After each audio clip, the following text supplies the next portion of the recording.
Good morning. Today we are going to do a face mask tutorial, and this tutorial is pretty simple and straightforward, and all you really need is fabric, the ability to sew the fabric, and some type of metal. I'm using pipe cleaners for the nose clip, is great.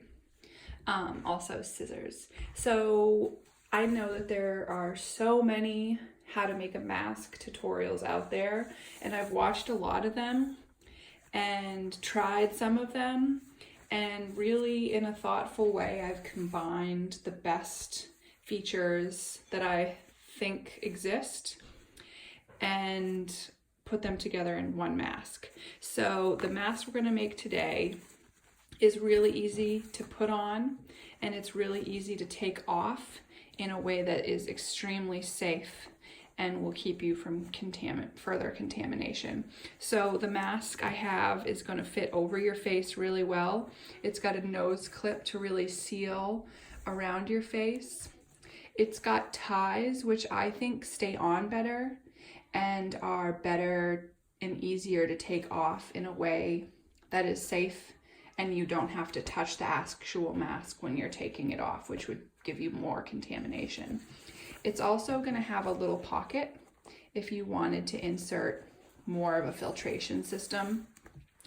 Masks are obviously the law right now to wear, but I really think educating yourself in how to wear them is really important, because masks can give you a false sense of security and also can lead to further contamination if you're not wearing them properly, especially if you're taking them off and putting them on improperly. So just things to think about.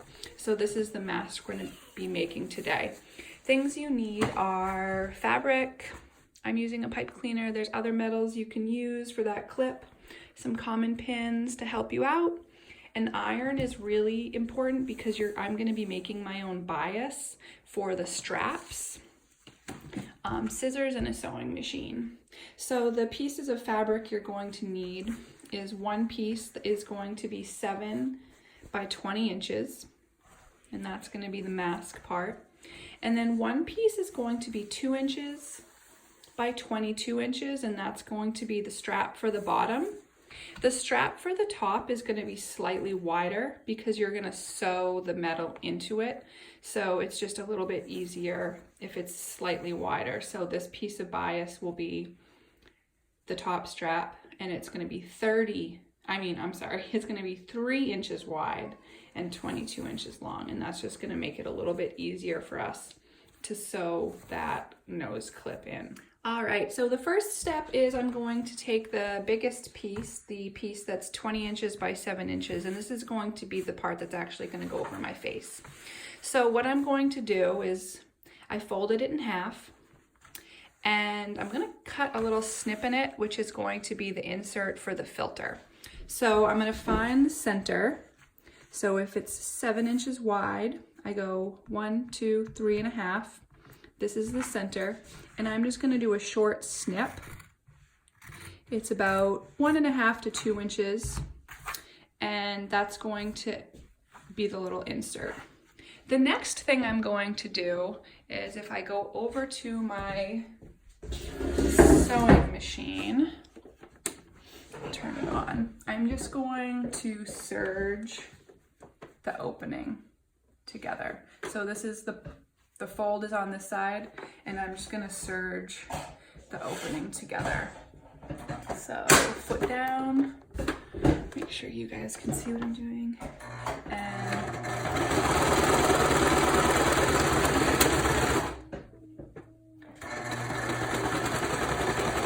notice that I'm back stitching through the opening.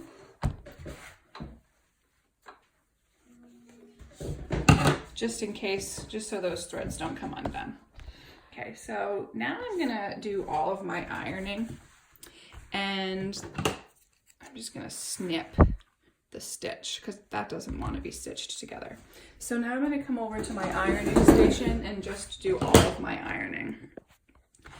So for the face mask part, I'm actually going to refold it so that this is center, and this will be the back of my mask. So with my iron, I'm just gonna take where the serge was and flatten these ends. Okay. So just flattening the ends so they're not causing a opening in the mask. And this is actually the inside, the wrong side of my fabric. So after I flatten these folds, I'm gonna turn this inside out so that stitch is on the inside of my fabric. So now I'm just gonna turn it upside down so I'm looking at the opening and the stitches are on the inside, Maeve. And this is how you make those pleats. It's actually a lot simpler than it looks like it would be. So you're gonna fold it in half. So you're looking at the back of it where the opening is, and you're gonna fold it in half and just press it. And then you're gonna open it and you're gonna fold in and you're gonna fold in. If anything, you want it to just barely overlap that center line. And then the same on this side. So this is the step that you use to make the pleats. So just press and press. Now you have 1, 2, 3 presses that are going to give you 3 folds, and you're going to flip it over so you're not looking at the filter opening, and this is the front of your mask. To make the pleats, you fold down. So I have a press right here. I'm just going to fold down, and that's one pleat. Just a really small fold down. You don't want to fold down a lot, like you wouldn't want to fold down that much, because then you're going to really make your mask probably not big enough for to cover your nose and mouth. So you just fold it down over the fold. So here's my press. I'm just going to pinch it on both ends and bring it down a little bit and hold it and press it. The better you press it, the better it's gonna stay folded during your use, because you're really trying to create some pleats. You're then gonna just set it aside, because we'll just do all of our ironing first.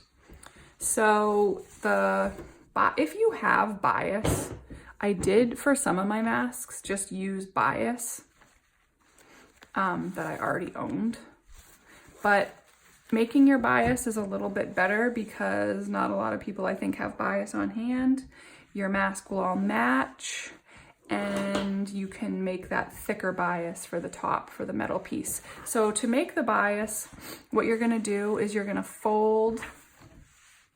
start by folding your fabric in half and pressing it. So you're gonna do the holes. All right, so once you have your long strip folded in half, and I'm doing the 2-inch strip, but it's the same technique for both strips. So I just folded it in half and pressed it, and now I'm going to take it and fold each end into the half and press it again. And I kind of just press it as I go. Doesn't have to be perfect, just kind of close to perfect.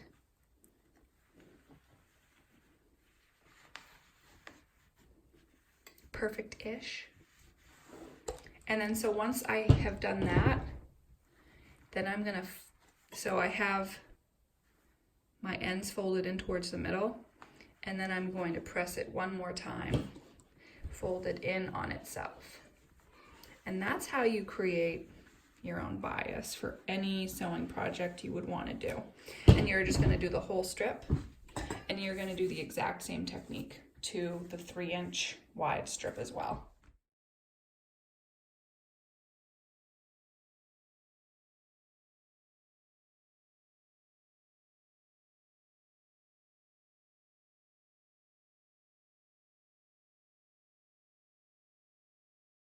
So now I have my bottom strip, my top strip, and the covering part, and it's all pressed really nicely, and that's going to make it a lot easier for me to do my sewing. So next thing I'm going to do is pin it up so I know where it all should line up. And basically what I'm going to do is I'm just going to find the center of each piece by folding it in half and finding the center, and then lining the center up to the center for each piece and pinning it. All right, so I have pinned my mask all up. All of the centers line up, and now I'm going to switch over to the sewing station. So I'm going to start by sewing the bottom, and I'm just going to do a simple stitch. Now I'm going to stitch the top part. Notice that I put the thicker bias, the one that the metal is going to go into, the little pipe cleaner is going to go into, on the top. And these are going to fold down. So the top is like shingles on a roof. The folds go down. So I'm going to stitch this.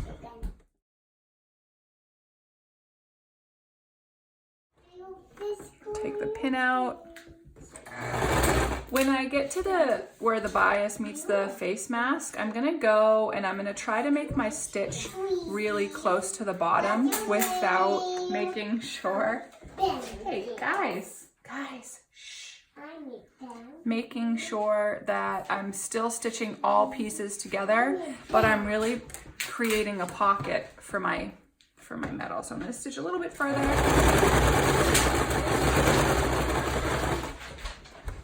Take the pin out. When I'm at my center, I'm gonna put the needle down and so I can pull my foot up. And I have a little pocket that I can slip my pipe cleaner into. It's the easiest to slip your pipe cleaner in if you just fold over the edges ever so slightly, because then the metal won't get caught up or snag on the fabric. So you just tuck that in, put your foot back down, and finish the stitch.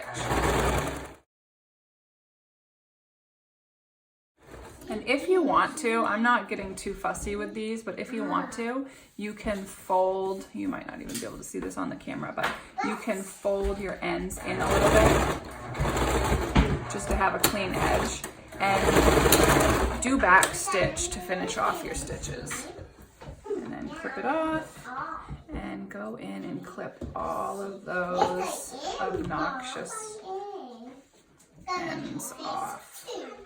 The last serge we're going to do is we're going to serge the pleats down so that they stay. As you can see, mine have come unfolded, but since I ironed them, I can easily, the fabric has a little bit of memory and I can easily just fold them back. All right, here we go. So I have my foot down and I'm going to slow stitch.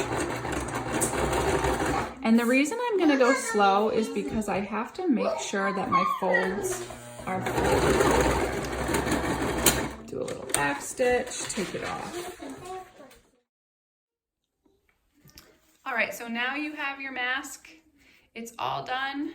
I've clipped all of the extra threads off each edge. And this mask I just think is such a great design because it fits your cheeks nicely. It opens in the middle to go around your nose. It clips over your nose. It's easy to take off and put on. And it's just a really simple creation. You don't need any crazy supplies to be able to make it. Really just some fabric. When you're thinking about wearing this mask, so it would be tied around your face and your face would be in here, you really want to think about how you're taking the mask off as well, because PPE, a mask, would really, I think, be not helpful if you're not thoughtful about what its job is. And so this job would be to protect you from germs, to protect other people from your germs. So where are the germs going to be?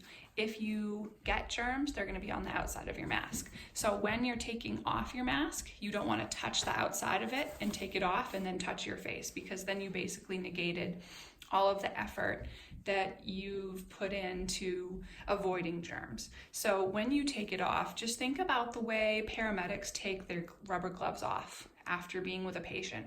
They don't touch the outside. So you're not going to touch the outside. You're going to untie it and you're going to fold it inside on itself so that the outside is not exposed at all. It's a little bit tricky to do, especially on video, but I basically just fold it so that the inside, the part that has my breath on it, is the part that I'm touching. And then I wrap the strings around it. All of the outside is hidden. It's not going to get touched by me, and I throw it right in the wash. All right, I hope you guys enjoyed this tutorial, and thank you so much.